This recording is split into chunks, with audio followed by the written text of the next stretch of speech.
Hello, my name's Dustin McClure, and I'm here today with Will Sloan. And you're listening to the Important Cinema Club. And today is our month of challenging ourselves. That's right. This month, we are the International Cinema Club. That's right. We are talking about Poverty Row. No, not at all. We're traveling around the world. We're going to countries that we've never visited before, and we're hoping to expand both your and our horizons. That's right. And first, we begin in the former Czechoslovakia, but now the Czech Republic. I like how we say, like, expand our horizons, as if we're not talking about filmmakers that, like, oh, they're pretty big kind of art sensations, aren't they? I guess, but even they... Yeah, you know. I mean, we're talking this week about Jan Švankmajer. Had you never seen any of his movies before? I had seen his shorts. Half of one of his movies, which we're going to be talking about. Mm-hmm. And in fact, why am I burying the lead? I'll just say what the movie is. Jan Švankmajer is probably best known for his 1988 film Alice. Mm-hmm. A very strange, surreal, half live action, half animation, what's it? Based upon Alice in Wonderland. Watching the movie again for this episode reminded me that I once wrote an essay for a university class about Alice in Wonderland, and I like compared it to the Jan Švankmajer film and like included a DVD like with the essay, trying to butter up the teacher to give me a higher grade. Did not work, but she was very appreciative because she had never heard of this version of the movie. Nice, glad she got something out of it. Which was a very loose adaptation of the original work. I mean, the film, I think in its original language, the title translates to something about Alice, just to let you know that, like, no, this is not an actual retelling of, is it Through the Looking Glass or Adventures in Wonderland is the first one? Don't ask me. I'm not a huge Lewis Carroll expert. Okay. But Jan Švankmajer, probably one of the best-known Czech directors, certainly one of the best-known Czech animators. Surrealist. Or is he a puppeteer, really? Imagine... Are we going to get into the semantics of what is stop motion? What is puppeteering? What is the real art? Scorsese, can we get you on the line? I guess you could say he makes... Well, not family films, but... No, definitely not. Family-adjacent films. Movies for the dark and twisted child in your family. Imagine if Tim Burton had stayed good and in fact had matured and gone in strange and difficult and uncompromising directions. Imagine if Tim Burton had turned into Louis Buñuel. Yeah, I mean, the thing about Jan Švankmajer is that he's always considered himself a surrealist. He works in all the artistic forms. Like, he does a lot of, like, exhibitions and just sculptures. But he's most famously known as a director for his use, like Will said, of stop motion. Stop motion specifically in Alice, in Faust, is actually more puppeteering. But in his short film work, the ones that people know are all stop motion animated films. So, his origin story, we both watched a documentary about him, featuring interviews with him, and he's quite articulate about his life and work and creative process. It all began when he was 9 years old and he got a puppet theater from his dad for Christmas. He was a reclusive, introverted child, and he loved creating worlds. One imagines nightmarish worlds. Yes. In that little puppet theater. He studied theater in school and was very interested in avant-garde, genre-bending theater. When you look at his influences, there are a couple of key ones. There's Buñuel. Yeah, 100%. He likes to say that, like, Buñuel is one of the film directors that he loves, and the other ones he could take or leave. But there was also a Czech animator by the name of, and I'm not going to pronounce. No, you are not. But it is Jiří Trnka. Yep. That's Trnka. Mm-hmm. Not well known in North America, but his 1947 film, The Czech Year, was one of the pioneering Czech animated films, and it was not a traditional animation, it was this weird puppet animation, which was the forerunner of what was called the Czech School. And so Jan Švankmajer, he started in short films, and the short films that he made that kind of grabbed international attention were ones that were like very out there, often presenting something that has a basis that's understandable and then pushing it in the most absurd directions. One of his most famous shorts is one where a bunch of body parts get trapped in a room. I don't know if you've seen this one. It starts with like eyes and then turns into hands, and they keep opening doorways and attaching themselves to each other. And there's like an internal logic that they're trying to make a perfect body until finally they succeed in doing it, and the giant man is trapped in this tiny room. There was a movement at the time in the 1950s and 1960s in Czechoslovakia to create a new sort of animation that would draw on theater techniques from the avant-garde theater to save on the costly process of animation. So they could have like animation without animation. Well, I mean, Švankmajer's films do have a lot of animation in them, even though that it doesn't have the smoothness of something that you'd associate with Ray Harryhausen. But like his first short, The Last Trick, was using this thing called black theater technique, which is still used fairly often, where it's, you know, puppets and people in strange costumes and props in front of a stark black backdrop. And even in that short, you can see that like he was using rapid fire editing to tell his story, to give it a different dimension than if he was just doing it on stage. And you mentioned that there's a reality to his work, or a sense of realism. That is, I think, the very interesting tension in his work, where he is a surrealist. His work is wildly imaginative, but he's also in love with textures. He loves things that are coarse and slimy and he loves kind of recreating everyday things, but then pushing them into absurd or even obscene directions. A lot of his short films have to do with like eating, and like one of his other famous short films is like people eating themselves until there's nothing left. So everything in his movies has a strong sense of weight and texture, and he's interested, as he said in an interview, in found objects, not in props. So in his film Alice, it's set in what looks like an old house or a dirty basement. A dirty basement, Yeah. and it's like using all the objects you would find in a dirty basement. Like he wants to find the poetry and the strangeness in the everyday. But the objects are also always like twisted in a dangerous way. Like there's rusty nails sticking out of them, or it looks like it could hurt you if you get too close. I should point out as well that probably where people have seen his short films is the one where it's two pieces of meat having sex, called Meat Love. Right. And that is a theme that he goes back to over and over again. Just, I mentioned that he loves eating. He loves food moving and acting in the way that like living things do, because there's that tension of like, no, this is dead. It is not supposed to have these kind of human or even just living attributes to them, and that it makes me very uncomfortable. There's this uncanny feeling watching his movies. There's a tension between the real and unreal. What we're seeing is so strange and unreal, but the objects have weight, and they are objects we're familiar with. It's, you know, chairs and nails and socks and stuffed animals. But they're just not moving the right way. I should point out that like his stop motion animation, especially in something like Alice, where he's dealing with like specific characters, they do have that extra special touch where he's not just animating it for it to feel weird. Everything is moving like it was actually alive. It has little ticks. Like there's a scene where the doll Alice like falls in water and she like moves her hair away from her face so she can actually see, or like the rabbit that runs around, which is horrifying in the film. I mean, we should just set up Alice, which is, you know, the classic Alice in Wonderland setup. It's a little girl. She's kind of bored. She goes on an adventure. And it's a real little girl. Yeah, it's a real little girl. What sets off that adventure? It's a stuffed rabbit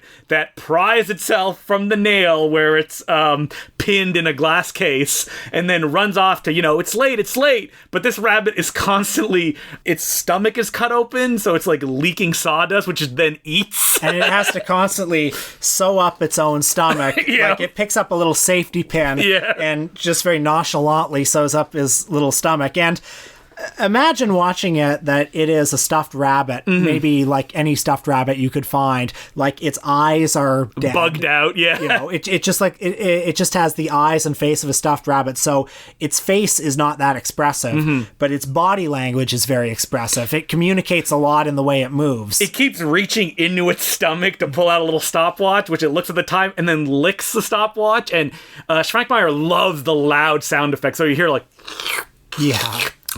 as it eats the sawdust. And you can feel that, you know, he's a surrealist, but the way that he makes these things as disturbing as they are is they have their own kind of like limited logic to it. Like the rabbit eats the sawdust that comes out of its stomach, so later on Alice finds that the rabbit has like a meal of sawdust ready to go and eat. And I also love that these little creatures, which, you know, are like stuffed animals or wooden dolls, things like that, to the extent that they can be, they are quite eccentric and they're quite ornery. Like They're not fun. They don't want to be your friend. Yeah, they don't want to be your friend. They're difficult, and you are an obstacle. Alice is an obstacle to these creatures. So there's one moment when Alice is like looking into a little door, basically of like a dollhouse, and the rabbit doesn't want her to look, so he starts throwing. Yeah, that's right. He starts throwing plates. There's another scene where was it the rabbit or another creature who just starts throwing rocks at Alice? I don't remember. Everybody hates Alice so much in this movie because she is a force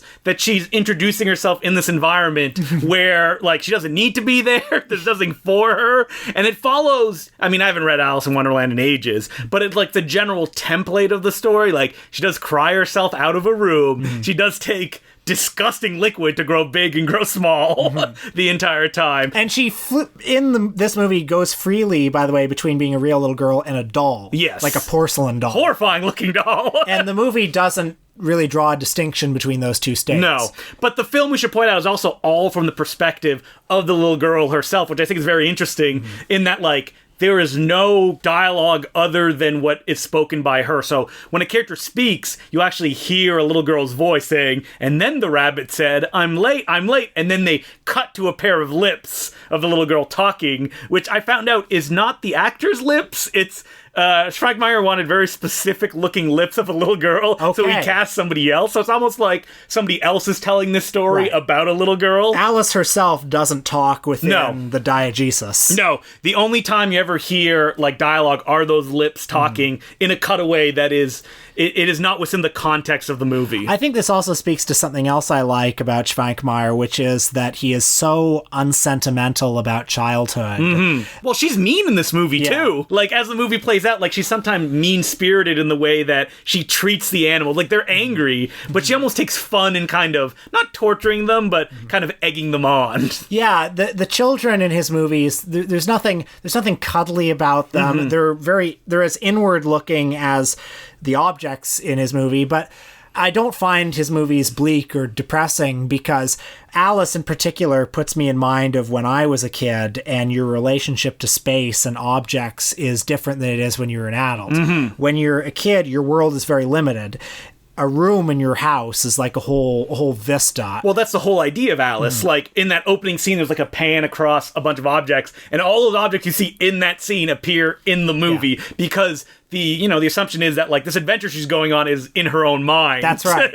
And, if you go under your bed, that can be the scariest thing in the world. Yeah, exactly. If you're of a certain age. Yeah. Or in your closet. A closet can be a whole mystical land of adventure. Or your teddy bear or your action figures or stuff like that. Those things have personalities. You project a lot onto them. It's like, I think of the movies as well as, like, hyper detailed in a way that when you're a kid and you look at stuff, you wonder what these things could be. I'm thinking of, like, even just VHS tapes. Like, you walk into a video store and you're like, what is all this stuff? Like, it can continue forever. There's a scene in Alice where she's going down an elevator and she's just passing all of these objects on the way down. And you just look at them and you're like, what is this stuff? What possible use could it have? Because it has like monsters in formaldehyde and like nails sticking out of like rotten fruit. Well, like there's that scene where there's a tin can where she opens it with a can opener because the can seems to, like, there's something inside that wants to get out, and she opens it and she drops it and a bunch of beetles come out. And it's so gross and disgusting. But I don't know, I think when you're a kid you look at a can and think that probably there's something like that in there. Well, you invent stuff and you scare yourself about what things could be. I also think of like the way that Švankmajer and Alice, he returns to, like, when you're a kid as well, is that something happens and you feel that repetition, this annoying, like,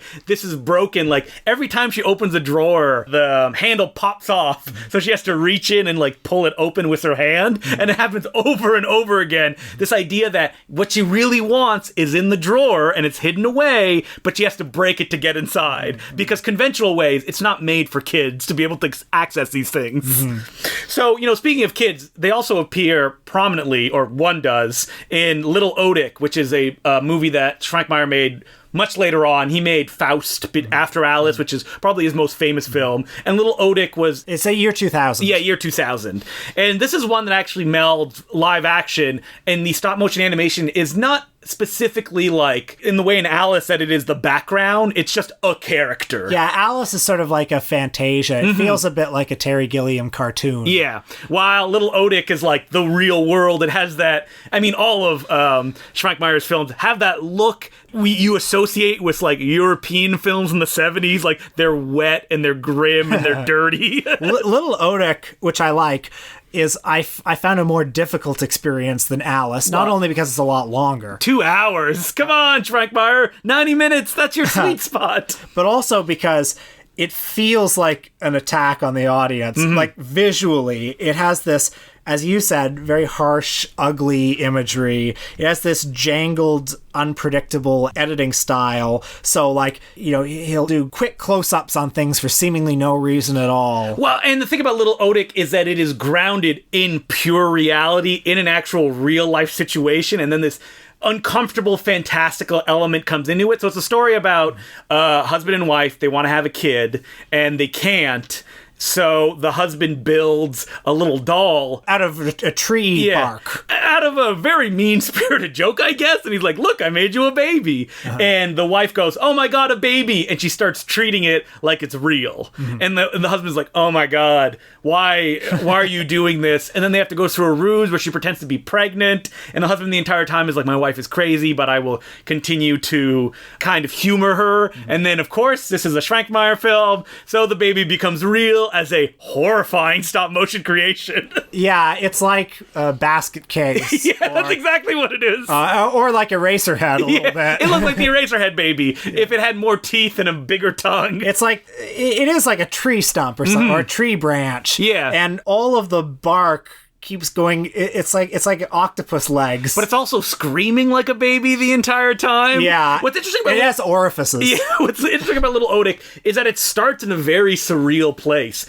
where you see like the husband having these hallucinations of there's babies everywhere and he can't get one. And then suddenly it becomes very real for like 40 minutes. And you're like, what is this movie? Where am I? It's very real, but also it's still so unpleasant. It is. And you know, I have a quote by Švankmajer where he says, "My aim is to make surrealist documentaries. I want to show that our world is imaginative by nature." And Little Otik is full of scenes of, like, there's a scene where they make eggs and they're sticking their tongue in the egg yolk and disgustingly eating it. Or, you know, scenes where they're slurping tea out of their cups, just with the sound really loud and a real intense close-up of their mouths as they're slurping this stuff. And it's full of stuff like that makes the familiar grotesque and assaultive. Well, I think that, like, Švankmajer, when he hits that idea and that he can also take those fantastical elements, like Little Otik is this horrifying creation, how do you make that feel real or make it feel like, you know, unpleasant when it's so distant from anything anybody could know? You have that scene where it eats her hair and her hair gets stuck. And it's that uncomfortable, like, like, you know what it feels like if you get your hair caught in something. Yeah. And if it's this little monster... That's just such a horrifying idea. And of course, this baby is not all niceties. It eats human flesh, anybody that walks into the room. Oh, hey, how about the pedophilia in this movie? Oh, boy. Played for laughs with a little bit of stop motion. Yeah, there's a dirty old man neighbor. The movie is movie has a lot of shots of babies' genitalia. Yes, it does. Especially Little Otik's genitalia. Well, okay, there's that scene where the husband first presents his wife with this tree stump thing, and it has a little thing sticking out of it that I guess... It looks like a dick. It looks like a dick. And she looks at it, and Švankmajer keeps cutting back and forth between a real baby's body and this tree stump. And it cuts to a real baby's dick. Yep. And the tree stump dick. I mean, that's... Just in case you didn't make the connection, I guess. I mean, that's the kind of experience this movie has to offer. You know, the movie, you feel like it's going in one direction where one of the little girls that lives in the building, it figures out pretty quick that Otik is not a real baby and maybe dangerous. But then it actually takes it from the perspective of probably what a real child would do, is that instead of trying to warn people and, you know, destroy the baby, she wants to save it. And she's like, it's not its fault, even though it's growing to the size of like a giant human being and it's still continuing to eat people. We need to save it. And there's a metaphor there, even though I'm not sure which one he's trying to make. I've read quotes from Švankmajer where he's like, it's whatever metaphor you want it to be. Does it have something to do with the political situation in the Czech Probably, Republic? but I know that some of his films were political parables. Yeah, I mean, he was a very outspoken kind of political person in the way that he could articulate it through his art. I mean, Alice was the first feature film made in Czechoslovakia that wasn't supported by the state, and that he was able to do it because he had so many successes with his short films and his art installations. I saw him in his interview say that his movies weren't that widely shown in Czechoslovakia. I would understand why. But they would keep getting funded by the higher ups because they kept winning prizes at festivals. So he was like, I was an export. Yeah, that's right. I mean, the thing about Švankmajer is that when people get to know him, they understand exactly what something from him entails. But, at the same time, his last feature film that he wanted to make, Insects, he had to fund on, I think, Indiegogo. It was a crowdfunded project. Because he could not get the funding from the government or whatever body would usually pay for him. I mean, I watch a bunch of Švankmajer features. Faust. And I think that Alice aside is that Švankmajer works best as a short subject filmmaker because he could take an idea, he can exploit that idea, and he can move on. As a storyteller, I don't think that his interests lie in pacing or anything like that. So when you have a movie that's 2 hours long, like Little Otik, which kind of feels like it kind of runs out of steam. Yeah, a little bit. I mean, towards the end, it sort of feels like some of the same ideas are being repeated. But then when you watch something like Meat Love, you're like, oh, okay, I get this. These two pieces of meat that are just having sex. I gotta say, Alice was a bit of a revelation for me this time. I saw half of it maybe 10 years ago. In film class? No, at Fantascope. Fantascope. Do you remember? I remember Fantascope. That's a very local reference. Oh, folks. yeah. Only the select few would know about that. Only the select few. But yeah, I had to leave halfway through to go to something else, and I was never tempted to revisit it because I think I was already getting a little worn out by it. But when I watched Alice this time, I don't know, maybe in my old age, we have so much CGI around us that I'm more compelled by very tactile, physical, special effects. Well, we were watching a Chinese blockbuster before we recorded this, and like you said while it started, it's like all this friggin' stuff on screen, and it's like, meh, the CGI creations of dragons fighting, and it doesn't mean anything. But then when you see like a stuffed rabbit kind of run around, and it has a personality, you're like, ah, yes, that is true art. Well, because Švankmajer's secret is that he finds the magic and the strangeness and the grossness in the everyday. Mm-hmm. With CGI, you can create anything. And so if you create nothing. Yeah, because if you can have anything, nothing has any meaning. I mean, in those CGI movies, they're never as spectacular as the fantasies you had as a child with just your closet and under your bed and your stuffed animal. Yeah. All right. Well, so as per usual, you can send us letters at importantcinemaclubpodcast@gmail.com. So our first letter goes, Hi, Justin and Will. Long time, first time here. Big fan of all installments under your podcasting umbrella. Shout out Loose Cannons. A while back, I listened to... This letter is written by Matthew Kumar. No, I'm kidding. No. A while back, I listened to 20 or so episodes of your back catalog on a flight from Japan to Europe. Oh, man. Torture. Wow. 20 episodes. I don't even spend that much time with Will. I wouldn't want to be with myself on a flight to Japan that long. To distract myself from a terrible headache. And maybe we were causing that headache. And I'm still grateful for that. For some reason, the Sylvester Stallone episode has been seared into my brain. I don't remember what we said in that episode. That was so long ago. I can't remember it either, but I know what I think about Sylvester Stallone. Yeah, I know what we said. I live in Vienna and I'm doing my MA in Austrian Studies, focus on literature, and would love to hear you talk about Austrian cinema. Arnold Schwarzenegger, I assume. More specifically, I recommend Ulrich Seidel? Yeah, that's right. Ulrich Seidel, yeah. A fascinating auteur working with non-professional actors, blurring the documentary fiction line and focusing on the underbelly of Austrian society. He's famous for his rigorous Wes Anderson-like compositions, but specializes in the abject depictions of sad, sometimes ridiculous people and their obsessions. He's been making features since the late 90s, Dog Days, having gotten the John Waters stamp of approval, but he really hit his stride after 2012 with the Paradise trilogy, as well as the In the Basement and Safari. Would love to hear your thoughts, which would finally force me, a young academic with limited means, to become a Patreon member. Clemens.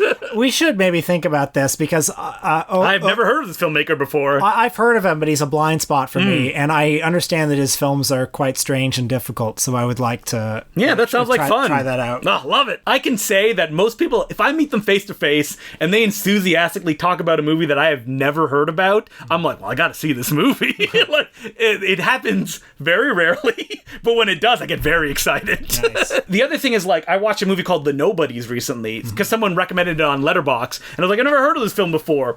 And I went and I watched it, and it's amazing, and it's fun to, like, share it with people, and, like, you know, you give the log line. Like, the log line for that was, what if Splatter Farm was interrupted every 15 minutes with, like, a documentary about the people that made it. Oh my God. But it's like really sad and serious, and it's about the two filmmakers committed suicide after they premiered the film at their local cinema. And this is a fictional movie. All of it is fictional. Even though that if you showed the movie within the movie, like, you would assume it's from the 90s. Like, they shot it on VHS. It's very offensive, but not in an offensive way like Grindhouse, in the way that, like, people who made Splatter Farm, like, they didn't quite understand what they were making. It is such a pitch perfect thing, and they sold it to Troma, and Troma put it on DVD and nobody saw it. So what I love about that recommendation is your pitch for it starts with, imagine if Splatter Farm, and, like, that works on me because I've seen Splatter Farm, but this is for the people who like that. I wrote a review on Letterboxd, and then, like, the director posted it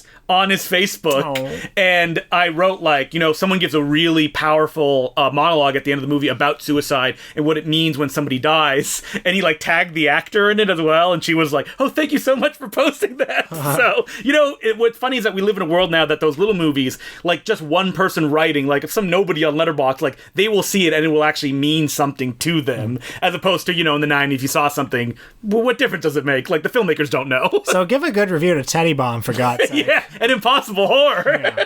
I know people have watched it, and it only has 5 reviews on Amazon Prime for some reason. So thank you very much for that letter, and that's a filmmaker that we're definitely going to have to check out. I have another letter here, and it goes, Dear Import Cinema Club, I love the show. I started listening after Will kept plugging it on Michael and Us. I got hooked, and now I'm a patron. Thank you very much. I don't think I plug it on Michael and Us that much, but you should plug it more. I guess it's come up. Yeah. You guys have introduced me to films I would have never heard of otherwise. That's the goal. When the Martin Scorsese versus Marvel drama started, many were attacking his point that MCU movies were not movies. One person I follow on Twitter... No. It said we're not cinema. Okay, not cinema. Big distinction. One person I follow on Twitter said this would be like saying a book isn't a real book because you don't like it. I want to hear your takes on this. What makes a film a film?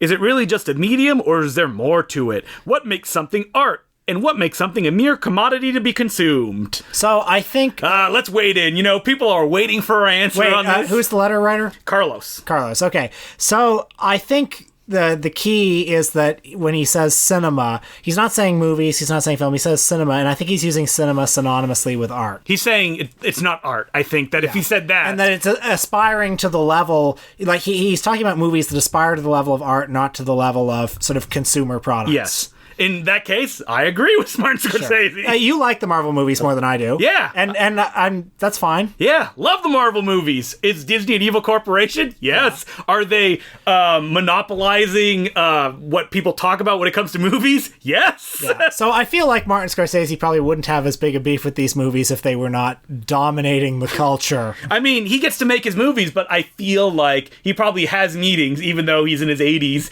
and the executives are like, could you maybe...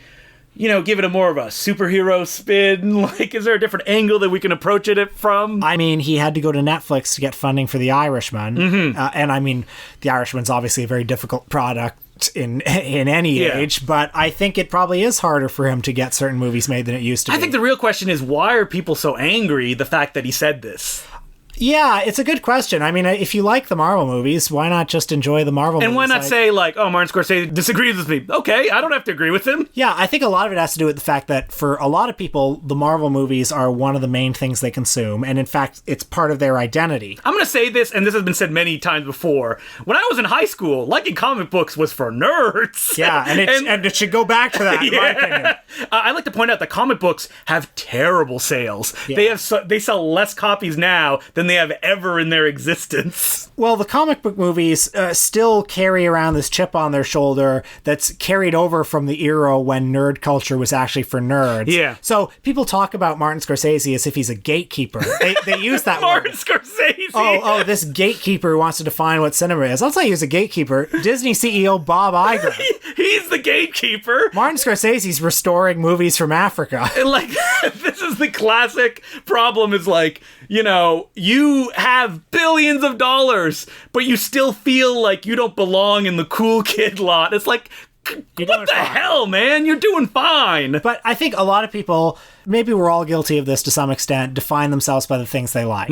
And if your horizon of things you like is relatively limited, because Marvel movies are very accessible. Right, so if someone dismisses it, someone that you view is like a great something, you feel that they're dismissing you as a person. Exactly. That your taste is bad and that you are not good, so get out of here. Yeah. And if you're yelling and arguing about it, your taste is probably bad, and maybe you need to reflect on yourself a little bit. Yeah. I would say that for the people who are upset about Martin Scorsese should check out some of those directors he mentioned in his New York Times op-ed. Why not pick up the World Cinema box set that Martin Scorsese helped remaster?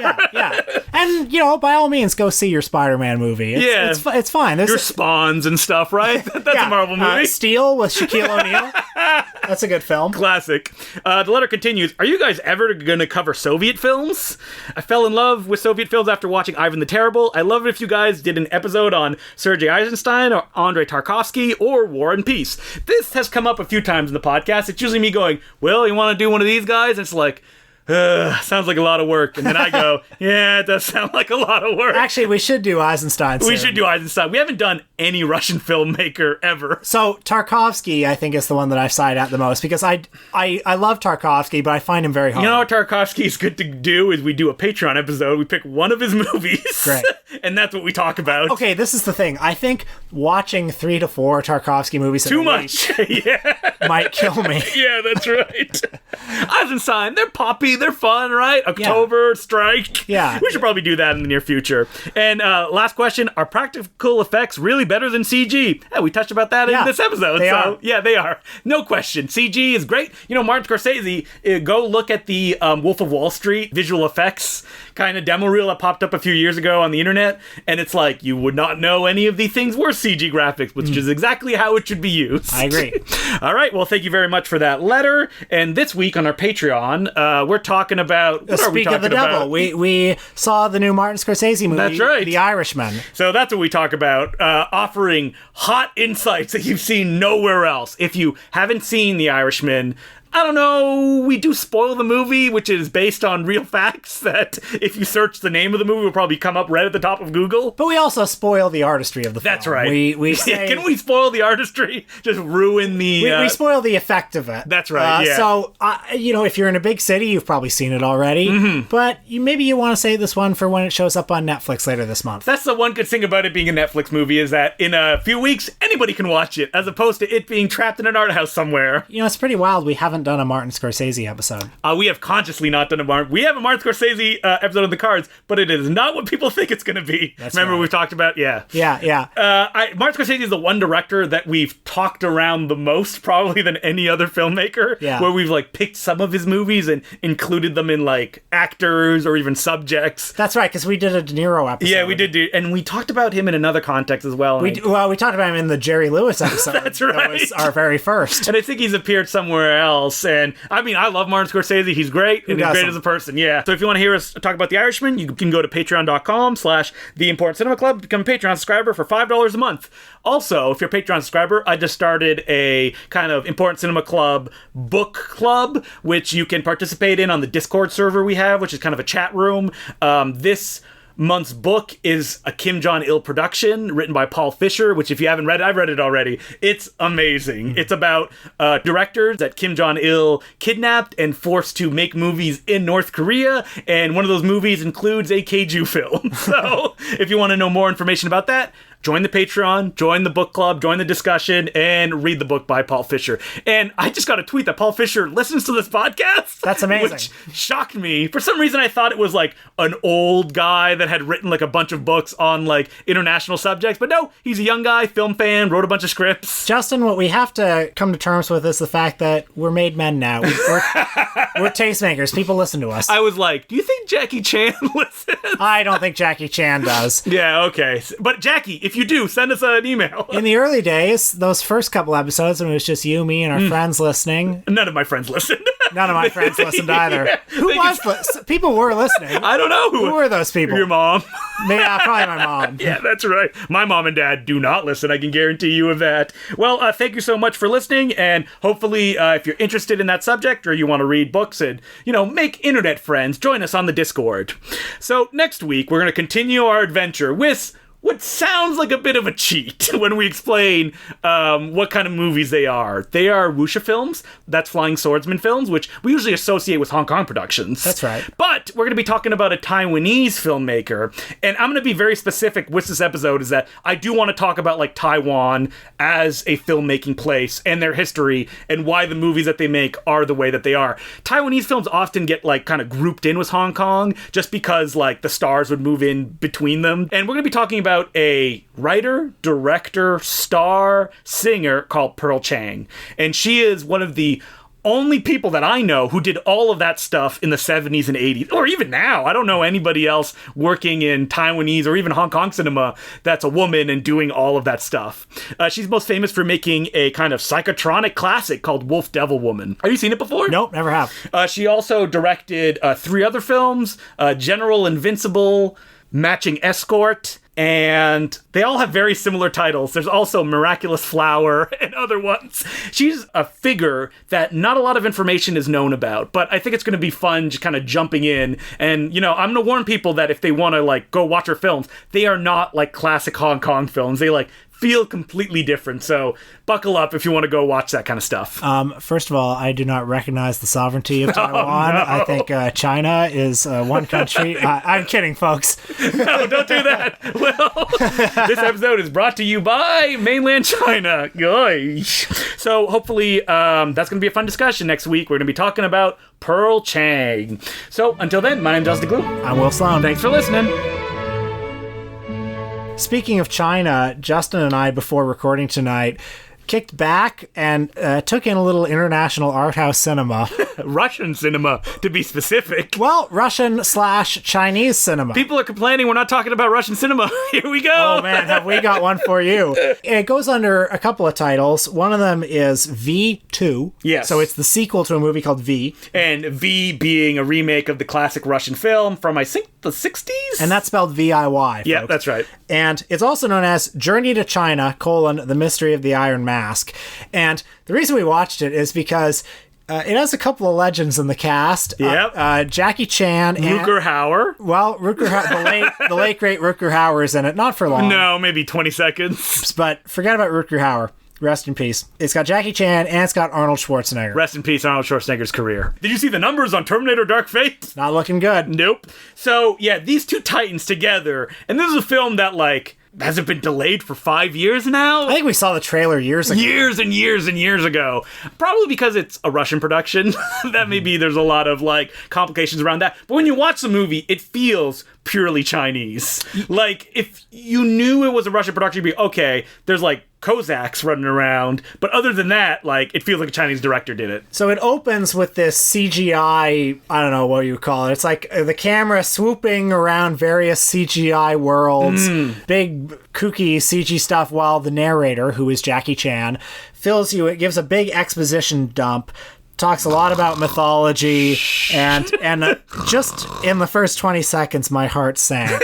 It's like, oh my god, it's gonna be one of these movies. I like how you say that as if you're gonna, like, come back and say, but then it won me back because it was great. This is a late period Jackie Chan film. We all know what we're getting into. You were talking almost like a kidnapped victim who's thinking longingly back at the time. You're like, remember Kung Fu Yoga? Remember how fun that was? I was saying that. Yeah. Kung Fu Yoga, which is an awful movie. I was fondly remembering it watching this film. I mean, this is a film just filled with just nonsense. And not like fun, like, woo, this is crazy nonsense. More like, I don't even know what's going on anymore. You were saying quite astutely that it feels like a Godfrey Ho movie. Yes, where it does. It's a bunch of different unfinished movies that they stitch together in this Frankenstein creation. Because there's like giant dragons flying around. There's like, suddenly it's Pirates of the Caribbean for some reason. There are three main threads, I think. There are two separate Russian guys who are protagonists. Yes, the man in the iron mask,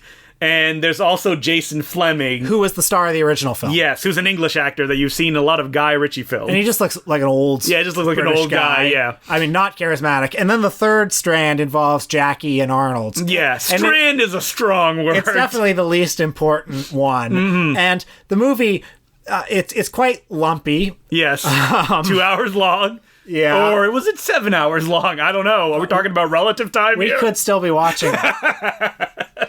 There's a lot of stuff. I mean, it's very garish looking. Lots of colors. I mean, do you remember in the mid-2000s when Chinese movies used to look good? Yeah, back when Hero, all those Zhang Yimou pictures. Wong Kar-wai. Even stuff like when they were ripping off Hero, like The Banquet. I don't know if you remember that mainland Chinese production. Or even Chen Cage's The Promise, which was not very good. Yeah. Looked better than this. Yeah, I mean, at some point, we've talked about this before, Asian filmmakers or executives decided that the way movies should look is like as digital as possible with all the colors like boosted in the most ugly way imaginable. And that's what these movies look like. And it feels like a movie that's just built around, okay, here are a bunch of things that we have that we can put in a movie or that test audiences are saying would be good in a movie. So in Chinese blockbusters these days, what they love are little monster creatures. CGI monster creatures, CGI monster creatures are cute. They look like little Pikachus, and they mug and do shenanigans. And this movie has one of them. Or it has Jackie Chan and Arnold Schwarzenegger. Jackie Chan never leaves the set that one he's room, on. Arnold Schwarzenegger. I'm sure they built it in like the Jackie Chan stunt labs or something like that. Yeah. Stunt labs is also, you know, that's very generous considering the stunts in this movie. Yeah, so Jackie Chan is in this like tower and he's chained to the wall. And they keep like every like setup where like this is classic Jackie, and that they will never execute anything satisfying with this premise. Yeah, because he has these big long chains that are attached to the wall, and I'm looking at it thinking if Jackie were 25 years younger, he would do an amazing scene with those chains. Yeah, because the idea is that he's chained to the wall and chained to the other people as well. So when he moves like his right arm, the person beside him like left arm will move. So it's like a weird balancing act, and nothing is ever this were really 1985, done. Yeah, nothing is ever done. There's a scene where like Jackie is like running up a shelf. A shelf, and like he even like opens the shelf and there's like weird stuff inside of it, and you're like, oh man, if this was even like Rush Hour era Jackie, there'd be like a gag where like bad guys would come up and they'd be like playing with the shells, and I'm sure Jackie probably pitched it that way, but like on the day they got there and they're like, Jackie's just gonna climb up it. Because that's all that happens. There's no fighting on it. Well, there's a part where Jackie jumps from halfway up the shelf and he lands and on then his Will feet. went, ooh, that was a high jump. Well, it does feel like a high jump because I know how many bones Jackie has broken. I know he's broken both those ankles. So maybe it's probably like, really hurt maybe to do Jackie that is jump. like, it's for the fans.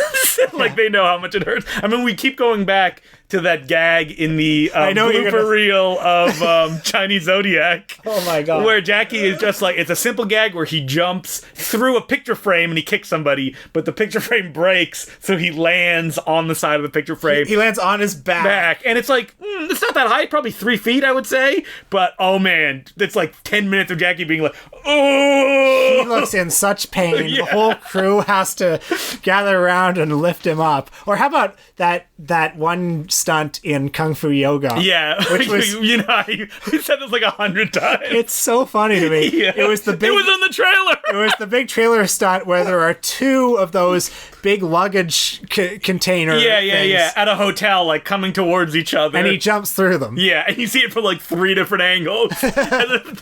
Stanley Tong, who directed that film, was like, "Look at this, man! You know what? I could do that stuff." I mean, Jackie, he doesn't need to make movies anymore, right? Clearly some part of him does. Yeah, I mean, maybe he can't even imagine a world where he does. I think that the difference between Jackie and like other filmmakers is like you watch that making of documentary of Chinese Zodiac, and he obviously cares about these movies. Yeah. Like, he wants to make as good a movie as he can, but maybe what a good movie is just, you know, not in his hands. What should I give this movie on Letterboxd? 2 stars. I'm leaning towards 1.5. Nah, 1.5 is like movies that like offend me. I'm saving that for the next Jackie pro China film, I'm sure.